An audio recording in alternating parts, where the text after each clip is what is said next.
Olá você, telespectadora, olá você, telespectador da TV Cultura. A partir de agora você acompanha a Opinião Litoral, edição desta quarta-feira, 10 de abril. Participa comentando as notícias com você, o jornalista e advogado Marcelo Pavão, e a gente recebe com muito prazer hoje aqui o vereador à Câmara de Itanhaém pelo Partido Novo, Silvinho Investigador, que é pré-candidato a prefeito de Itanhaém nas eleições deste ano. O Silvinho, ele não veio para cá, de Itanhaém para Santos, pela Expressa Sul, ele veio pela Manoel da Nóbrega e por Cubatão, né? Então, ele não passou, Pavão, pela manifestação dos servidores municipais de Praia Grande. Uma manifestação, eles podem até ter razão na reivindicação, mas não da maneira como estão reivindicando. Uma manifestação que obstruiu as duas pistas da Ayrton Senna, que é a única ligação, praticamente, né, entre Praia Grande, São Vicente, Santos, de São Vicente, Santos para o litoral sul todo, né?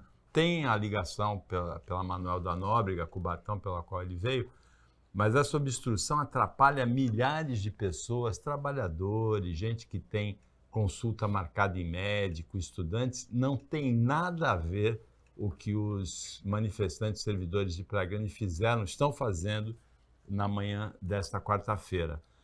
Eles têm uma proposta de reajuste que é a inflação, a prefeitura tem limites para dar reajustes. Agora, a Câmara concedeu um aumento de 46,2%, 46,5%, né, o que acende essa revolta, não é, Pavão? Boa tarde, Paulo Schiff, boa tarde, Silvinho, boa tarde a todos. Boa noite, quem nos assiste à noite. Eu vou te responder, Paulo, fazendo uma pergunta direto para o nosso convidado. Vamos fazer um jogo para o futuro? Estamos em 2025, o Silvinho está empossado prefeito de Itanhaém. Certo. Esse problema que a gente está vendo em Praia Grande é um problema recorrente, não apenas em Praia Grande, a gente tem visto isso em Cubatão, Santos, enfim. Acho que todas as cidades têm, não deve ser diferente. E aí tem uma seguinte situação, a eleição é esse ano, o orçamento já está estabelecido, os dinheiros já estão separados. A gente sabe que dar aumento não é assim, prefeito abre a gaveta e vai dar aumento. Isso. Prefeito Silvinho empossado. Como se resolver esse impasse histórico entre servidores, salário e população? Vamos lá. Eu vou completar, Silvinho, a pergunta. O reajuste dos vereadores é feito para a próxima legislatura, isso, né? Não pode aumentar durante a própria legislatura, né? Então, esse aumento dos vereadores de Praia Grande é para quem assumir a partir de 2025. Exatamente. Bom, primeiro, boa tarde, Paulo. Boa tarde, Marcelo Pavão. Prazer estar aqui mais uma vez no Opinião Litoral. E com relação à pergunta sua, Pavão, eu acho que a administração, muitas vezes, ela peca na falta de comunicação com seus servidores. Então, eu vou tirar por Itanhaém. Nós estamos entrando em contato com os servidores e os servidores já apresentaram uma pauta ao prefeito municipal e que ficou de dar um retorno para o servidor. E esse retorno não aconteceu. Então, eu acho que nós temos que ter, primeiro, uma clareza, um diálogo antecipadamente. E, claro, o servidor também tem que entender a questão administrativa e financeira do município. E como é que você faz isso? Quando você dá clareza, você dá transparência dentro do seu mandato. Eu acho que é isso. E tem aí, por exemplo, eu acho que todos os municípios eles têm um problema muito sério na arrecadação e no seu gasto com a folha de pagamento. Todo mundo, pelo menos a gente conversa com os empresários. Tem uma porcentagem limite, né? Exatamente. Então vamos lá. A classe empresarial, eles falam o seguinte, que 30% ali da sua arrecadação para ser gasto com folha de pagamento. Os municípios já ultrapassam esse percentual. E Itanhaém tem um limite de 51%, no máximo chegando a 44%. E já ultrapassou os 51%. Então, quer dizer, como é que você faz para você baixar isso aqui? Primeiro, você tem que fazer um enxugamento na sua administração, coisa que precisa fazer. E segundo, você tem que aumentar a receita. Como é que você vai aumentar a receita? É você criando oportunidades, você criando geração de emprego, você levando... E aí nós estamos discutindo lá o projeto de verticalização há muitos anos, isso não saiu do papel ainda. Então, se você não fizer isso, você não enxugar a máquina pública e você não criar possibilidades ali de geração de emprego, de trazer mais investimentos para a cidade, você vai ficar sempre naquele limite. Aí você não consegue atender o servidor. Agora, a situação política em Itanhaém é a seguinte. Nós tivemos 8 anos de Forcel, depois o 8 anos de Marco. 8 anos de Marco, que foi o sucessor do Forcel. Isso, do Forcel. Foi apoiado pelo Forcel. 4 anos, é o 4º ano do Thiago Cervantes, que foi apoiado pelo Marco Aurélio. Isso. Mas agora tem um racha. O Marco Aurélio sai pré-candidato e o Thiago Cervantes também é pré-candidato. Isso. Você entende que dentro desse racha tem um espaço aí para o Silvinho? Tem Partido sim. Novo? Tem. Sabe por que tem, Paulo? Porque, pelo menos é o meu sentimento, é o sentimento que eu trago da população de Itanhaém. Existe um descontentamento da forma que a política vem sendo conduzida na cidade de Itanhaém. São 20 anos. Esse é o 20º ano. São 20 anos disso. E há 20 anos que a máquina ela vem trabalhando no seu limite, dentro dos gastos públicos ali. A folha de pagamento alta, não existe os projetos que poderiam dar uma alavancada na cidade, eles estão parados. Então, essas coisas que acabam assim, engessando um pouco a administração pública e os gastos continuam acontecendo. Eu acho que nós temos que ter projetos ali, primeiro para secar a máquina pública. Eu falo, Itanhaém, ela tem 17 secretarias. E lá, talvez, eu não tenho certeza agora, mas talvez 15 secretários adjuntos. Nós temos uma infinidade de outros cargos em comissão. E aí você pega, nós temos secretaria de planejamento, de obras, de zeladoria. Quer dizer, uma planeja, uma constrói, outra cuida. Quer dizer, você consegue dar uma reduzida, você faz uma secretaria só de desenvolvimento urbano, você consegue colocar habitação junto. Nós temos secretaria lá, secretaria de desenvolvimento econômico, que é o lado comercial, e relações do trabalho. Se relações do trabalho não tiver um envolvimento com a área comercial, então nós temos que enxugar a máquina pública. Nós temos, por exemplo, lá em Itanhaém, o gasto público. Nós temos que corrigir as licitações públicas, nós temos que acompanhar e dar publicidade para isso. A administração pública ela não pode trabalhar de uma forma muito reservada, escondida da população. Nós tivemos processo licitatório lá no dia 30 de dezembro, às 8h30 da manhã, de 26 milhões. A administração pública ela não pode ser honesta, ela tem que provar que ela é honesta. Então você não pode dar margem para as pessoas duvidarem da administração pública. É aquela história, a mulher do César, ela precisa ser honesta e ela também precisa aparentar que é honesta. Justamente, a administração pública é isso. Silvinho, eu queria te fazer uma pergunta e te colocando num espaço pequeno. Você, enquanto você exerceu funções na administração direta, certo, e você foi o responsável pela grande implementação dos armamentos na Guarda Municipal lá de Itanhaém. Pergunta que eu quero te fazer é, cada vez mais a gente está vendo a municipalização da polícia, da segurança, ou seja, uma obrigação da prefeitura. Estamos em 2025, você é prefeito. O dinheiro que a PM gasta, né, com o seu efetivo, seria mais útil sendo gasto diretamente pela prefeitura e a prefeitura assumindo esse todo o ônus, ou você ainda vê necessidade de ter Polícia Civil, Polícia Federal, Polícia Rodoviária Estadual, Federal, Guarda Municipal e, no final das contas, o prefeito que é o culpado pela falta de segurança. Como é que você analisa essa questão? Olha que os teus colegas investigadores estão assistindo. Não, mas aí tá tranquilo. Não, eu acho que nós temos que preservar o que já tem, até porque a Polícia Militar ela tem há mais de 100 anos ali, a Polícia Civil também tem uma história atrás disso. O que o município tem que fazer é ajudar, ela é somar esforços, somar energia para conseguir, e você consegue fazer isso, né? O que nós não podemos fazer, por exemplo, é deixar de bater na porta do governo do estado e falar, governador, nós estamos desde 2006 sem receber um policial novo sair da academia, e o efetivo está abaixo do que a cidade merece ter. Então, nós estamos, o estudo da Secretaria de Segurança Pública do Estado é que existe um déficit de 15% no efetivo da Polícia Militar e mais na Polícia Civil. Itanhaém está batendo ali quase 30% desse déficit. Já tem uma luz no fundo do túnel. Agora, esse novo governo está falando que vai mandar 340 novos policiais para a nossa região. Então, nós estamos numa expectativa boa de receber mais policiais, para oxigenar. O problema, Paulo e Marcelo, não seria, muitas vezes o efetivo. A segurança pública é um funil. né? Você tem muitas outras questões que vai chegar no final, vai segurança pública. A questão social, morador de situação de rua, vai lá, a polícia tem que ser acionada. Questões de direito civil, olha, o cara alugou uma casa e o cara não saiu, aí vai na delegacia e chama a polícia. Então, são questões que acabam desembocando ali dentro da polícia, né, da segurança pública. Então, o que nós temos que fazer? É começar... aí o pessoal fala assim, pô, mas está faltando policiamento. O que a polícia militar fala? Bom, ele tem um X de número de pessoas. Então, o que ele faz? Ele começa a fazer o seguinte, ó, tem aquela DGEM, que é uma gratificação que paga para o policial de folga e trabalhar. Então, eles acabam suprindo essa ausência do policial, né? Esse claro que eles chamam, dando essa coisa. O que não deveria ser regra. Isso que eu pego e falo, porque a pessoa, o policial também, ele tem que ter o seu momento de lazer com a família, senão ele perde a família. Sim. Então nós temos que colocar um policial ali para suprir aquilo. Deixa o policial descansar. Vai trabalhar muito cansado. Vai trabalhar, não tem, aí ele não rende mais, é uma bateria. Você não rende mais. E você não pode trabalhar com a bateria descarregada na questão de segurança pública, que qualquer situação você perde a vida. A gente continua conversando sobre segurança pública depois do intervalo.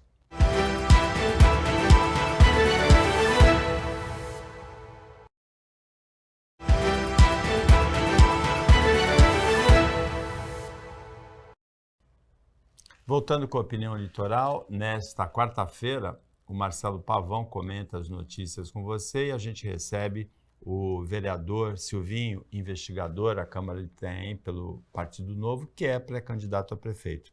Silvinho, a gente teve no mês passado, no mês retrasado, na verdade, um crime que chocou Itanhaém, que foi a morte de um turista, né? Isso aí. 2 ladrões pularam o muro da casa de veraneio, ele reagiu e foi morto com um tiro, né?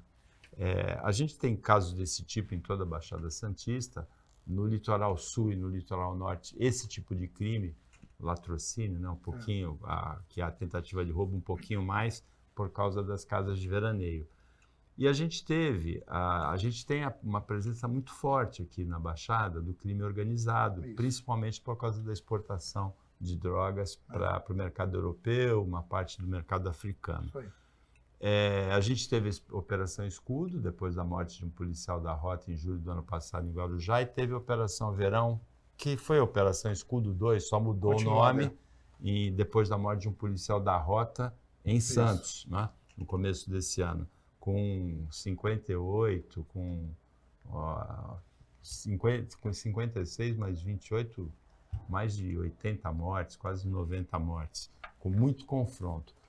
A nossa crítica aqui em relação ao governo do Estado foi o que você abordou levemente na sua corporação, a Polícia Civil. Um desfalque completo dos quadros da Polícia Civil, onde tinha que ter 3.500 delegados no Estado, tem 2.500, onde tinha que ter 12 mil investigadores, tem menos de 8 mil. Né? Os policiais civis mal conseguem tocar o dia a dia das delegacias, né? E o que a gente tem falado aqui é que tem que ter mais inteligência, que é a investigação, como a gente viu agora em São Paulo, no desmantelamento de quadrilhas que administram empresas do transporte público, do prédio lá. E menos confronto. Como é que você vê essa situação aqui na Baixada? Como você bem falou, né? Pelo fato de nós termos aqui o porto, então o tráfico de droga é muito intenso, o crime organizado ele é muito forte aqui. E isso também estende também para nossas regiões também. Peruíbe, até Peruíbe, ele tem essa extensão. E o combate, quando você fala em confronto, é porque você não tem essa preparação, esse investimento todo na questão da investigação, de dar equipamentos. Nós estamos falando lá numa cidade de Itanhaém, por exemplo. É muito melhor a polícia militar ir orientada pela investigação da polícia civil. Já está sabendo aquilo que acontece. Mas hoje você não tem essa mão de obra. Em Itanhaém, por exemplo, nós temos ali a maioria dos policiais que já estão mais de 30 anos. Esse ano já começam tudo a aposentar. E se você não tiver uma reposição rápida, você vai deixar de investigar. E outra coisa também que acontece também, tá lá, um certo número de policiais civis, nós estamos falando da Polícia Civil aqui agora, um certo número de policiais civis, aí o governo cria lá, como foi criado, Delegacia de Defesa da Mulher, tal, aí põe na cidade.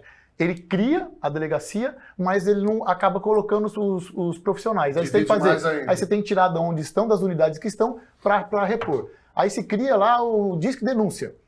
Aí vai chegar o Disque Denúncia. Quem que vai apurar o Disque Denúncia? Aqueles mesmos policiais que estão ali no dia a dia levantando os boletins de ocorrência para fazer a apuração. Então cria-se bastante coisa, mas não se implanta, né, toda a logística para se atender a esse tipo de novas aplicações. O que você sente do governo Tarcísio em relação a essa remontagem? Porque o desmantelamento da Polícia Civil, ele aconteceu o Tarcísio não é responsável por ele, foi durante os governos tucanos. É isso aí. Mas você sente algum movimento? Teve um concurso que não deu certo, né, no final de... eu, pelo menos assim... No final do ano passado.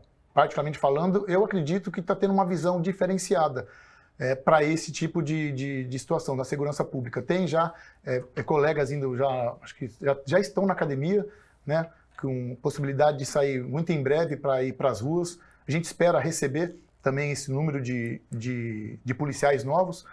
E você havia comentado logo no começo também, você falou com relação aos crimes, né, que acontecem. Que aconteceu o crime de latrocínio. Isso é um crime, é um dos piores crimes, né, porque acaba tirando a vida. A cidade toda ficou chocada com aquele lógico, crime, né? E a pessoa não acabou nem de uma certa forma reagindo. Ele, quando ele viu o cara entrar lá, ele para se defender, pegou uma faca, quando ele viu outro vinha armado, ele até colocou a mão para trás e acabou sendo... Mas o problema também não está só aí, o problema está porque quem que era aquela pessoa que estava envolvida no crime? Aquela pessoa que estava envolvida no crime era um preso, condenado, que estava numa saidinha. Sim. Então, alterou agora, mudou agora. Vamos ver, não sei nem se o presidente já sancionou a lei ou se ele está deixando passar o tempo ali. Ainda não foi regulamentado. Então, você vê, foi um preso de saidinha. Então, eu acho que o nosso país ele tem que começar a olhar um pouquinho mais para dar um pouco mais de garantia para a sociedade. Nós temos hoje, para o preso, nós temos... Primeiro, o cara é autuado em flagrante. Ele tem, dependendo do crime, ele tem direito a pagar fiança e responder em liberdade ali. Sim. Caso não tenha a fiança, ele no mesmo dia ou no dia seguinte é apresentado a audiência de custódia. Tem um estudo aí que 50% dos presos em flagrante eles são liberados em audiência de custódia. Nós tivemos uma situação, o maior índice de crimes que acontece... O Pavão fala que o juiz pergunta assim, você promete pro titio que não... isso? É uma verdadeira operação enxugar-gelo que a polícia faz. Ele prende, vai à audiência de custódia e solta. E é colocar liberdade. Para vocês terem noção, fala em aumento de índice. O maior índice de crime que existe nas cidades é o crime de furto, né? Que não tem a violência ou grave ameaça.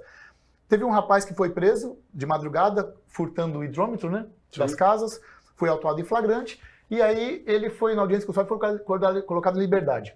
Passou um mês, pouco mais de um mês, a equipe de investigação precisa localizá-lo para fazer, interrogá-lo com relação a um fato. Ele confessou mais 20 furtos de hidrômetro. Nesse período que ele ficou fora, foi mais 20 crimes praticados por ele. Quer dizer, se ele tivesse sido mantido preso, nós teríamos aí 20 vítimas a menos e o índice baixo. O problema não é a polícia prender, o problema é a lei que solta, a lei fraca. Silvinho, eu queria te perguntar uma coisa. Silvinho, prefeito, 2025. Profetiza aí. Aeroporto de Itanhaém, tá na pauta? Antes do aeroporto vai ter que resolver aquele negócio do governador que quer pôr pedágio lá. Aeroporto, pedágio, como é que tá a pauta? O que nós temos que fazer? Nós temos que organizar a cidade. Nós temos que buscar tudo que for de bom que vai levar recursos para a cidade. O aeroporto, nós temos uma dificuldade, que nós concorremos com uma cidade grande, né? Nós concorremos com Guarujá. E aí você vai ter que buscar também apoio também das lideranças políticas. E essas lideranças, algumas já declararam apoio ao Guarujá. Então você vai ter que fazer... Mas não dá para ter os dois? Eu acredito que sim, até porque eu entendo que Itanhaém, ele é muito melhor. Então ele consegue recepcionar muito melhor do que aqui o Guarujá. Aviões de maior porte. E tem um detalhe, Paulo, Silvinho me corrija. A operação offshore, ela não vem reto. Então, as plataformas de petróleo, os navios petrolíferos, eles vão para Itanhaém. Então, eles estavam lá há muito tempo, né? Dando a infraestrutura necessária, as operadoras com a Petrobras, elas vão atuar. E aí você tem pilotos, mecânicos, você tem hotel, restaurante, você alimenta a cidade como um todo. Já tem o terminal, não tem? Já tem. A Petrobras construiu o terminal. Ela já estava lá, a Petrobras, depois ela foi para o Rio de Janeiro, né? Então, assim, mas só que para isso você tem que dar estrutura para que isso aconteça. Sim. Ao entorno. Sim. Você hoje tem uma via muito mal sinalizada, não tem iluminação. Então você tem que criar também possibilidade e deixar uma cidade atrativa, porque senão os investidores não vão chegar. Então você pensa em um aeroporto funcionando. A gente pensa em criar brigar politicamente criar por isso. uma infraestrutura e começar a trabalhar para trazer o investidor para lá. E agora, em relação ao pedágio que eu citei, você já esteve aqui há alguns meses por conta da intenção do governo Tarcísio de implantar pedágio, que seria um absurdo, porque é uma via que, além de rodovia, Manuel da Nóbrega, ela tem função urbana também, não é? Ela corta a cidade, desde Mongaguá até... Peruíbe não sente tantos impactos. Peruíbe, cidade que a rodovia acaba só margeando ali. Mas Itanhaém ela vai ser muito impactada. Por quê? Porque Itanhaém ela é dividida em 4 partes. Ela é dividida, a rodovia divide lá do morro, que o pessoal fala, lá do praia, e também divide o lado norte e o lado sul, que é da ponte. O sertão de Itanhaém, né? Por causa da ponte. Então, o que acontece? Isso vai impactar... Ele vai impactar os moradores da cidade? Um pouco, mas segundo o projeto vão ser feitas as marginais, onde não tem também. Então os moradores conseguem estar ali passando pelas marginais. Ele vai impactar o turista? Muito pouco, Paulo. Sabe por que muito pouco? Porque o cara, quando nós vamos viajar, você vai olhar assim, você vai falar assim, pô, daqui até, exemplo, Campo do Jordão, vou pagar tanto de pedágio. Você não corta pedágio, você vai embora. Então, daquele trecho de Praia Grande até Peruíbe, você vai ter ali R$11 para ir, mais 11 para voltar. Onde vai impactar? Vai impactar nos serviços. Vai impactar no aumento da passagem de ônibus, vai impactar nos produtos. Por quê? Porque os caminhões, os ônibus vão circular todos os dias pelas rodovias. E eles não vão. E os trabalhadores que saem de uma cidade vão para outra cidade para trabalhar, esses vão ser impactados. Então vai ser negativo o impacto. Veja bem, então você não pode também, só porque não vai me impactar também, que eu não posso também abrir mão e falar, não, vamos abrir mão disso aqui. Mas o pedágio vai ser implantado também antes das marginais estarem prontas, né? Então, pelo que nós temos conhecimento, a cobrança só viria depois das marginais prontas. Porque senão você está obrigando as pessoas a passarem ali. Só põe a cabine ali. lá e não... porque não vai ser mais cabine, vai ser pórtico, né? Então você, acho que 8 pórticos de Praia Grande até Mongaguá, inclusive era um absurdo, porque ele tinha um pórtico ali logo quando você passa a ponte do Rio Itanhaém. E para quem vem do lado sul para o lado norte, você tem que passar por todos, se você não usar a rodovia, você tem que passar por dentro da cidade de Itanhaém. Imagina o caos que é causar na mobilidade. E tem aí as vias ali... Para fugir do pedágio. Para fugir do pedágio, porque o morador ia ter que fugir. Então o que eles fizeram? Eles tiraram aquele pórtico ali justamente para o morador. Ele vem pela marginal, lá da região do Gaivota, para quem conhece tem aí. Ele vem da região do Gaivota, pela marginal, depois ele entra na rodovia, ele passa pela ponte na rodovia, depois ele sai no trevo principal. E mesmo assim, vai dar um aumento de fluxo ali. Mas pelo que você está falando, esses desvios... Eles vão impactar, porque, obviamente, depois que a rota do não pagamento for conhecida, vai todo mundo e a estrada vai estar vazia. Sem dúvida. Então, aquele trecho vai dar uma impactada. Mas não é uma coisa meio assim... A resolução foi simples, mas o impacto é bem complicado. O que seria? Se você quer... A rodovia ela é de competência do Estado, maravilha.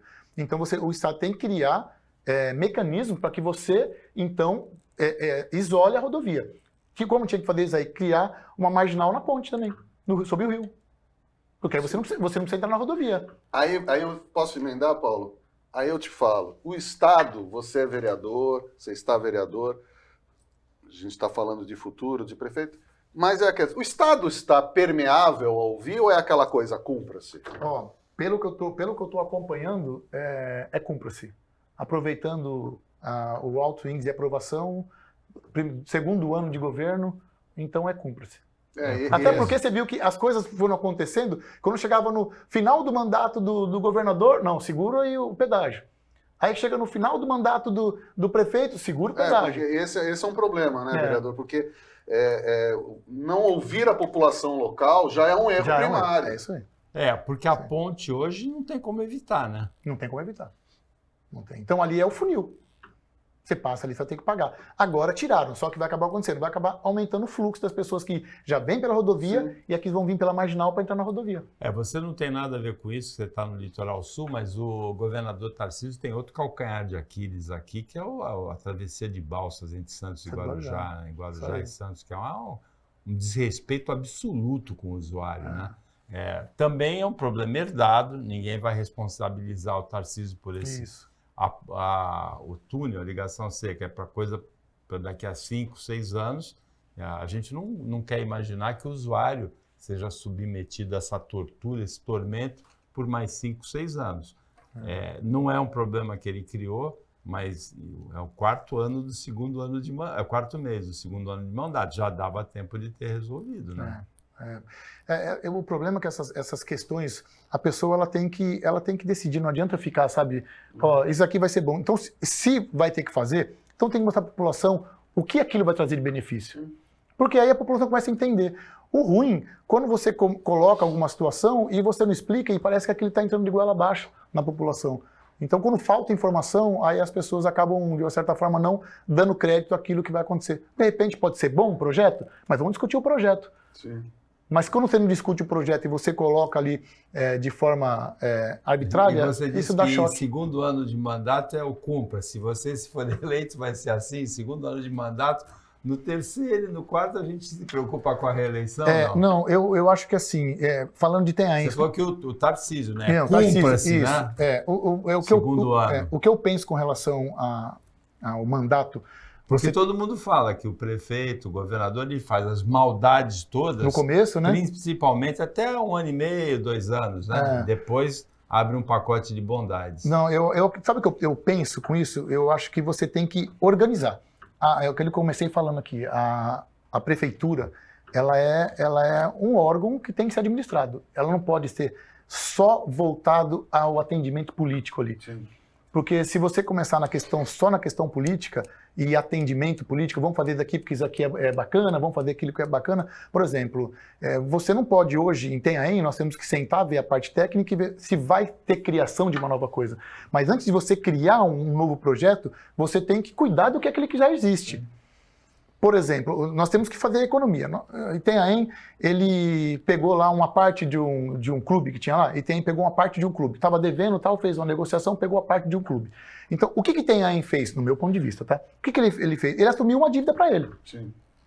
Ele trouxe mais uma dívida para ele. O que ele tem que fazer? Se ele assumiu a parte com relação ao pagamento, ele tem que fazer aquilo se tornar um lucro para ele. De repente, sei lá, você pode fazer uma venda daquilo e colocar dinheiro em caixa para você trabalhar em outras prioridades, mas não, você assume, quer dizer, você assumiu aquele débito, porque a prefeitura tinha um crédito, ele tirou aquele crédito, então ele trouxe aquele débito para ele, não fez nada com o débito. Só não recebeu, agora vai ter que pagar. Isso. Então vamos colocar uma secretaria lá, aí você vai ter mais dinheiro público para manter a secretaria. O Opinião Litoral volta depois do intervalo, que é bem rapidinho, fica aí com a gente.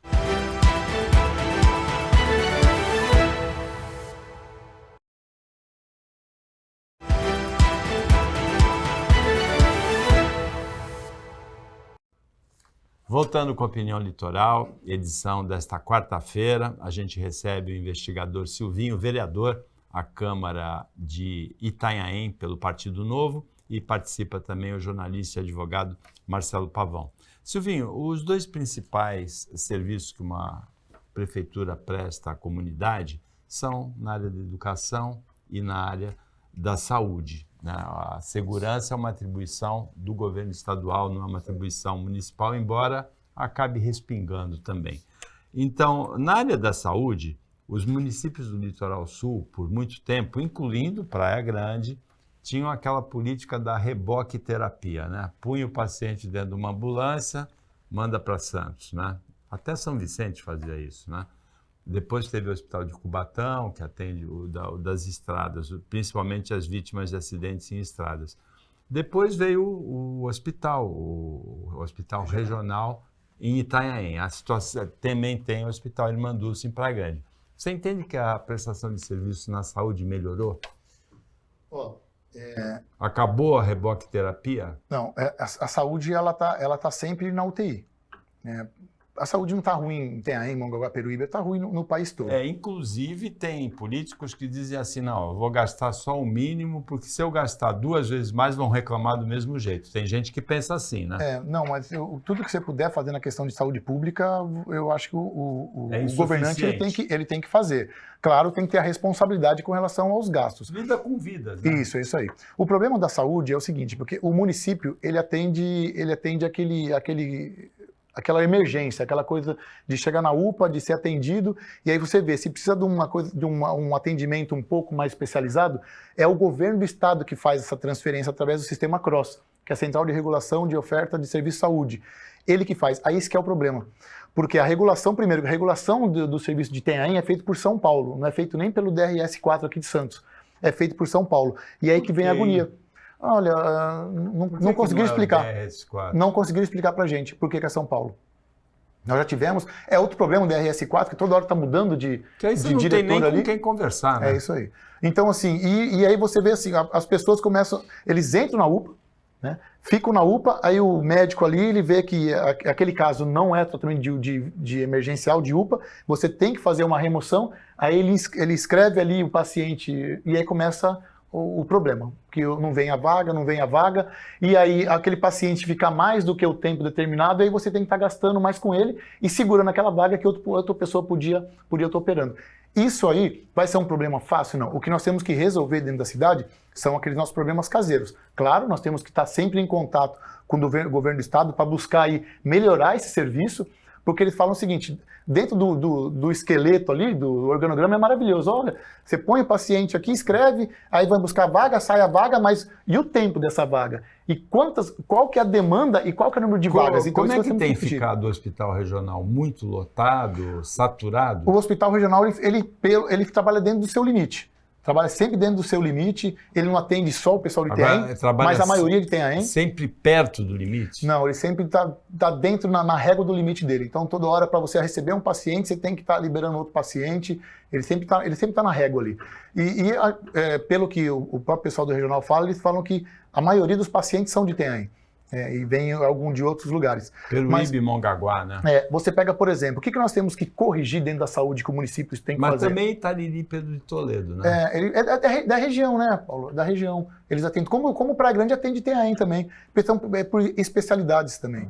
Então, você pega hoje Itanhaém, o que ele não pode pecar, e o que vem pecando, que isso eu falo, é fazer o seu dever de casa. Não pode faltar remédio nas unidades de saúde por culpa da administração. Isso não pode acontecer. E isso acontece? Isso acontece. Por exemplo, um tempo atrás eu questionei e falei, olha, as pessoas reclamando, né, vem até vir e falam, tá faltando remédio lá, não tem remédio. Aí faço um requerimento e falei, mas tá faltando, quais remédios estão faltando? 39 remédios. Dos 39, salvo engano, acho que 17, eles não foram adquiridos porque a administração perdeu o prazo do convênio. O convênio vencia em janeiro, eles foram perceber em março.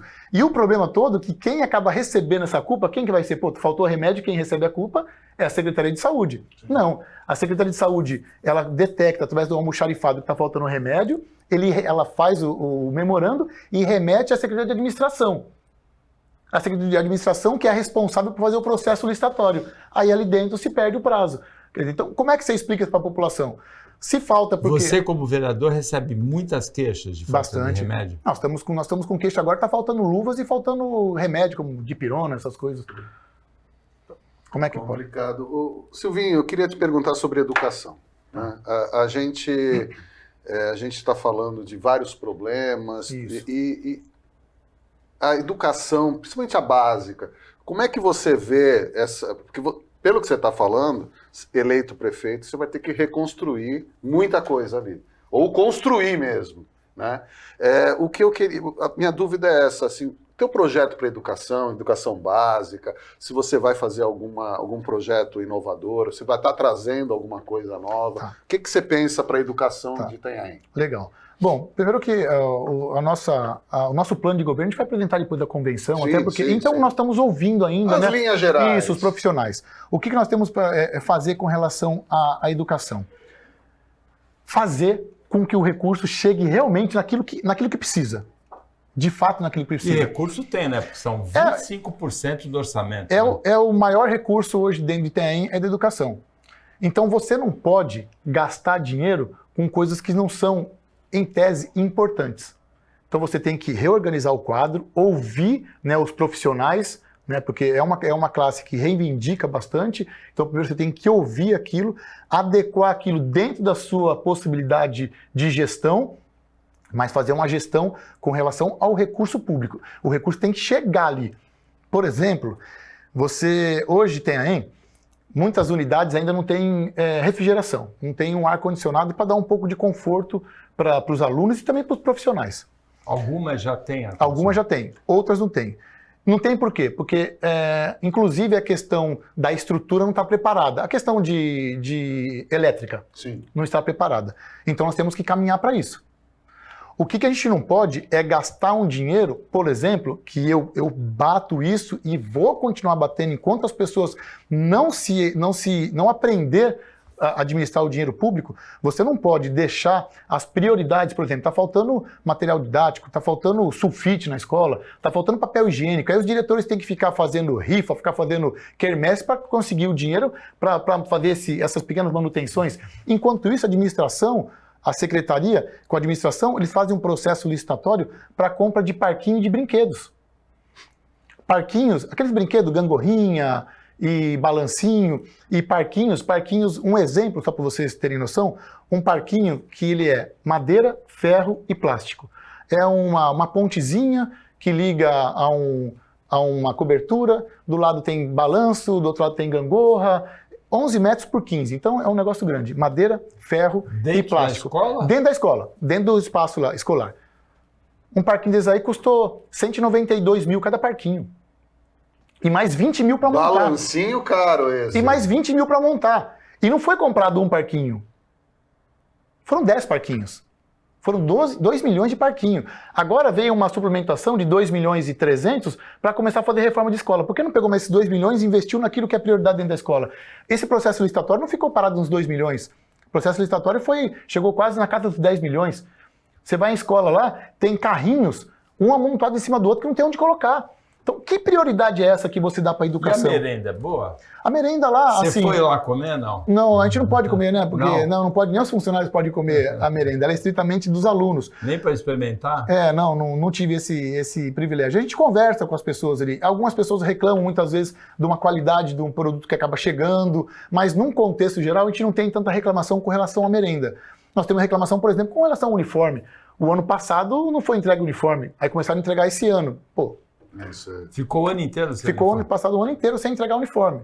Começaram a entregar agora esse ano, entregando a conta-gota. Então, eu acho que é isso que você nós fala, temos que... tem uma questão organizacional. É isso aí. Né? É isso aí. Mas por quê, Paulo? Porque é o meu pensamento. Porque você começa a colocar dentro dessas funções importantes pessoas que não conhecem, nunca administraram. Sim. E aí vão lá, e aí você chega para um servidor, eu dou esse exemplo, você chega para um servidor que tem 30 anos de janela, que conhece tudo do departamento, você chega e fala o seguinte, ó, eu ganhei a eleição e essa pessoa me ajudou politicamente, então ele vai vir aqui, ele vai mandar em você. Você ensina ele que ele vai mandar em você, tá bom? Aquele funcionário já começa a ficar totalmente desprestigiado. E aconteceu muito isso? É o que mais acontece. É o que mais acontece. E aí você pega um secretário, eu até me expressei ontem errado, você pega um secretário de uma profissão, por exemplo, com todo respeito ao advogado, mas assim, só se ele for um advogado que entende da questão da educação, sim, que vai na pasta de educação. Claro. Né? Aí depois o cara fica lá numa pasta da educação, daqui a pouco passa um ano, vai para a pasta do governo, depois passa um ano, vai para a pasta do comércio. Cara, então, é versátil, né? Sabe, e aí você fala... Como dizia o ex-treinador da seleção brasileira, Cláudio Coutinho, lá do século passado, é polivalente, não é? Polivalente. Então, quer dizer, o Silvinho prefeito, a gente... Você promete... Tem uma certeza de que vai haver uma profissionalização da prefeitura. Cada macaco no seu galho. O que eu quero levar é isso daí, pessoas técnicas. Eu já fiz isso quando fui secretário de segurança. O meu diretor de trânsito, ele é uma pessoa técnica em trânsito. O meu diretor de segurança foi um guarda municipal. O meu diretor o meu comandante da guarda foi um guarda municipal. Então você começa... A partir do momento, por mais que eu entrei na Secretaria de Segurança, então eu tenho conhecimento de segurança. Mas eu tive que me dar também, eu tive que ter o suporte das pessoas técnicas, inclusive que já estavam ali exercendo aquela função. No trânsito, como eu não conhecia, eu tive que trazer uma pessoa do trânsito. Aí eu comecei a aprender. Então, se você não colocar as pessoas, aproveitar as pessoas técnicas nos lugares certos, nós vamos estar demorando, porque ele vai ter que aprender. Se for prefeito, esse é um compromisso Esse é um compromisso. assumido aqui no Opinião Esse é um Litoral. compromisso. Nós vamos lá. Vamos lá. Nós vamos lá fazer em loco, Vamos. comprovar. A gente vai lá comprovar, aproveita e já almoça no Paco, né? Bora. Já tá feito o convite. Chegamos ao final do Opinião Litoral, agradecendo a participação do Marcelo Pavão, agradecendo a participação do Silvinho Investigador, vereador à Câmara de Itanhaém pelo Partido Novo, pré-candidato a prefeito. Boa sorte na continuidade da carreira. O trabalho da equipe técnica e de jornalismo do Sistema Costa Norte e agradecendo principalmente a você que acompanhou a gente em mais essa edição. Até amanhã, nesse mesmo horário depois do Jornal Litoral, e uma ótima quarta-feira para você que você merece.